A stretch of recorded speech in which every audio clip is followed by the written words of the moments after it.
Hai, jumpa lagi dengan saya Abi Andaya Iswara di Abi Andaya Iswara Podcast. Di episode sukses dengan Law of Attraction di podcast bagian 3, yaitu yang akan membahas mengenai bagian fungsi dan frekuensi otak. Nah, sebagai makhluk yang sempurna dan tercipta berbeda dari makhluk Tuhan yang lainnya, sebagai manusia kita sangat diberkati dengan adanya akal dan pikiran yang merupakan salah satu fungsi dari otak kita. Otak sendiri memiliki sistem kerja yang rumit dalam mengatur pemikiran serta mengendalikan perilaku, emosi, gerakan, dan sensasi pada tubuh seseorang. Dengan memahami anatomi otak, hal ini akan memudahkan Anda untuk mengetahui apa saja bagian otak beserta fungsinya. Otak sendiri merupakan salah satu organ manusia terbesar yang paling kompleks dan terdiri atas 100 miliar lebih sel saraf. Dan seluruh sel saraf tersebut saling terkait di dalam sistem yang menghubungkan otak dengan seluruh tubuh manusia. Suatu sistem yang memungkinkan gerakan dan refleks terjadi hampir dalam sekejap. Nah, sekarang saya akan coba menjelaskan mengenai bagian dan fungsi otak. Yang pasti saya tidak akan mencoba mengurai seluruh bagian otak secara keseluruhan dan mendetail seperti cairan cerebrospinal, meninges, korpus kalosum, talamus, hipotalamus, sampai ke sistem limbik. Namun lebih berfokus secara umumnya, otak dapat dibagi menjadi bagian otak besar atau disebut cerebrum yang terdiri atas otak kanan dan otak kiri, dan bagian otak kecil yang juga disebut sebagai cerebellum yang terdiri atas otak kecil atau otak tengah. Nah, otak besar atau cerebrum itu juga kembali lagi dibagi menjadi 4 ya, selain terbagi menjadi bagian otak kanan dan otak kiri. Yang pertama adalah lobus frontal, yaitu bagian depan yang mengendalikan gerakan, ucapan, perilaku, emosi, memori, dan kepribadian. Bagian otak ini juga berperan dalam fungsi intelektual seperti proses berpikir, bernalar, memecahkan masalah, pengambilan keputusan, dan perencanaan. Lalu yang bagian kedua adalah lobus parietal atau bagian atas, yaitu yang mengendalikan sensasi seperti sentuhan, tekanan, nyeri, dan suhu. Bagian ketiga yaitu lobus temporal yang merupakan bagian samping, yaitu yang mengendalikan bagian indera pendengaran, ingatan, dan emosi. Lobus temporal kiri juga berperan dalam fungsi bicara. Lalu bagian terakhir adalah lobus occipital, yaitu bagian belakang yang mengendalikan fungsi penglihatan. Nah, sekarang kita akan coba kerucutkan pada bagian otak kanan dan kiri, lalu saya akan coba bahas fungsinya secara umum. Kita mulai dari otak kiri. Otak kiri dianggap lebih baik untuk mengerjakan tugas-tugas yang melibatkan logika, bahasa, dan pemikiran analitis. Orang yang dominan menggunakan otak kiri digambarkan sebagai orang yang lebih ahli dalam bahasa, seperti menulis dan membaca, matematika, pemikiran kritis dan logis, analisis, pemikiran berdasarkan fakta. Lalu kita pindah ke otak kanan. Otak kanan dinilai lebih baik untuk mengerjakan hal-hal yang berkaitan dengan kreativiti. Orang yang dominan menggunakan otak kanan digambarkan akan lebih mahir dalam hal-hal yang berhubungan dengan kesenian, musik, visual atau gambar, pemikiran berdasarkan intuisi, isyarat nonverbal, dan imajinasi. Nah, menarik bukan? Bahwa ternyata otak dan fungsinya ini sangat luar biasa. Sebuah hadiah yang ternyata luar biasa.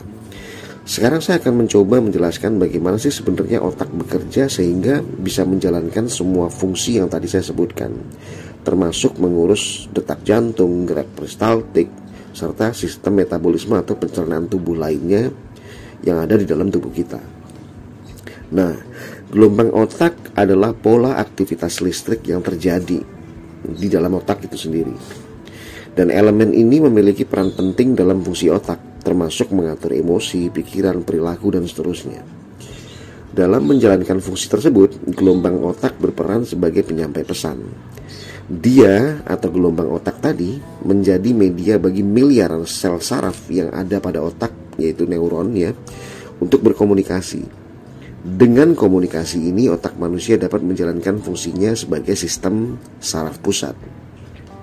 Nah, sesuai dengan yang dilansir dari Go Therapy, pada gelombang atau pola gelombang otak dapat berubah sesuai tingkat kesadaran dan proses kognitif seseorang.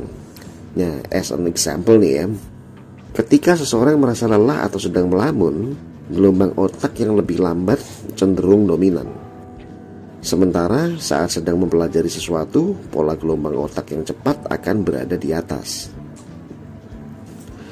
Meski demikian, pola-pola yang berbeda ini perlu berjalan secara seimbang. Gelombang otak yang tidak seimbang bisa menjadi tanda masalah kesehatan tertentu, termasuk penyakit saraf dan gangguan mental. Nah, pada tahap inilah sebenarnya terapi gelombang otak dapat berperan. Jenis terapi ini dapat membantu menciptakan frekuensi tertentu untuk memperbaiki pola gelombang atau aktivitas listrik yang tidak seimbang pada otak. Sebenarnya, terapi gelombang otak atau binaural beat therapy atau disebut BBT adalah teknik pengobatan menggunakan gelombang suara. Bentuk terapi ini memainkan dua frekuensi suara yang berbeda pada setiap telinga dengan tujuan untuk membentuk satu frekuensi suara baru. Cara kerja ini memanfaatkan kecenderungan telinga untuk menerima frekuensi suara yang berbeda, tapi otak menganggap ini sebagai suatu suara. Adapun hal ini dianggap dapat memfasilitasi perubahan pada gelombang otak seseorang. Nah, langsung aja ya kita coba berkenalan dengan jenis gelombang otak manusia yang kita miliki ya, yang mungkin baru Anda sadari selama ini bahwa ternyata ada ya jenis gelombang seperti ini di dalam otak kita. Nah, secara umum saya coba jabarkan di sini terdapat 5 jenis gelombang otak sesuai dengan frekuensinya yang dapat diukur menggunakan sebuah alat yang disebut dengan elektroencephalografi atau EEG ya. Masing-masing gelombang otak memiliki karakteristik serta menggambarkan kondisi mental, aktivitas, serta pikiran yang berbeda. Gelombang yang pertama disebut dengan gamma frekuensi, yaitu sebuah kondisi di mana otak bekerja pada frekuensi yang sangat tinggi, yaitu antara 40 sampai 100 Hz ya. Hal ini dapat ditemukan pada kondisi mental transendental yang terjadi pada biksu Buddha ya, yang sedang bermeditasi dan melakukan sebuah percakapan batin atau sedang melakukan perjalanan spiritual dalam keadaan sadar total. Nah, pengalaman ini disebut sebagai sebuah pengalaman di luar batas dan ajaib. Berikutnya adalah beta frekuensi, berkisar di antara 12 sampai 40 Hz ya. Frekuensinya sangat normal karena frekuensi ini memang terjadi pada saat kita sebagai manusia sedang sadar ya, seperti pada saat kita jalankan olahraga, makan, jalan, berdebat, berdiskusi, bernyanyi, dan aktivitas-aktivitas sadar lainnya termasuk naik kendaraan, yang merupakan contoh-contoh aktivitas yang terkategori dalam frekuensi ini ya.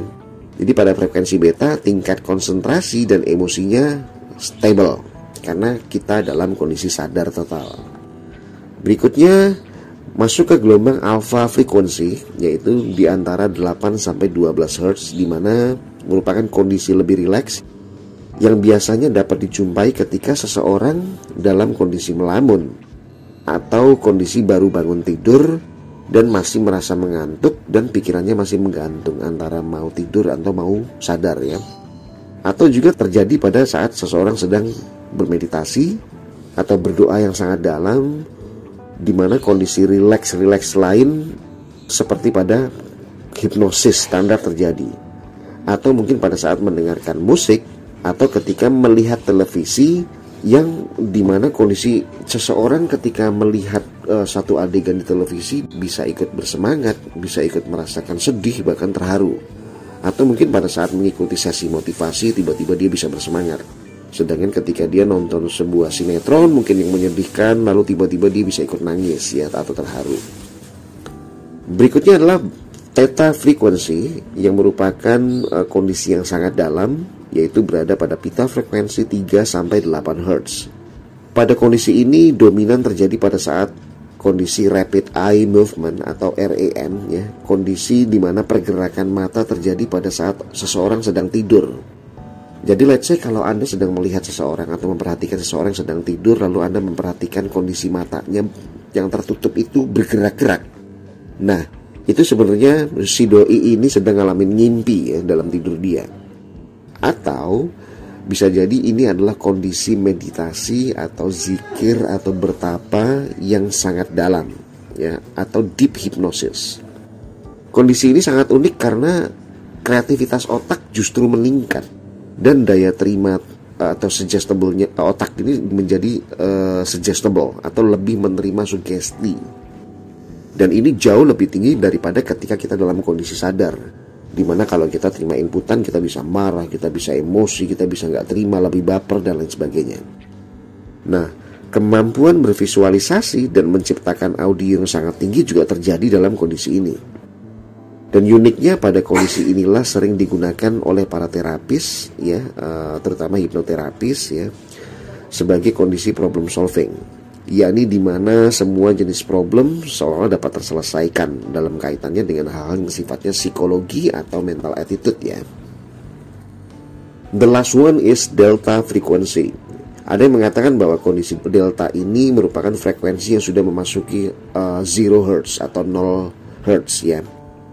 Tapi ada juga yang menyebutkan masih ada di atas sekitar antara 0,5 sampai 3 Hz. Kondisi ini dapat dijumpai pada saat seseorang sedang dalam kondisi tidur yang sangat nyenyak, ya, sampai-sampai nggak berasa nih, dia nggak ingat sama sekali dengan dia ngimpi apa. Tahu-tahu pagi aja, tahu-tahu bangun aja.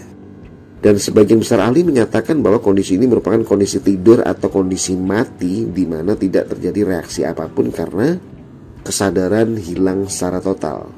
Tapi bukan berarti fungsi otak berhenti, ya. Hanya organ penting seperti jantung dan hati serta organ penting lainnya seperti otak lah yang masih bekerja pada frekuensi ini. Nah, sekilas ini adalah mengenai gelombang otak yang menjadi sangat penting bagi kita ketika kita mengetahui tentang bagian-bagian otak, fungsi dari otak, serta gelombang elektromagnetik yang ternyata sebenarnya bisa kita manfaatkan untuk kesuksesan kita di masa depan nanti, yang akan saya coba ulas lebih banyak dalam keterkaitannya dengan law of attraction, ya, supaya kita bisa lebih eksplorasi lebih dalam. Tentunya dengan bantuan terapi gelombang otak dan juga seperti hipnoterapi, self-hypnosis atau scripting yang nantinya tentunya akan saya sampaikan di sesi-sesi berikutnya. So, stay tuned with me, Abi Andaya Iswara, di Abi Andaya Iswara's Podcast. See you for the next podcast. Bye.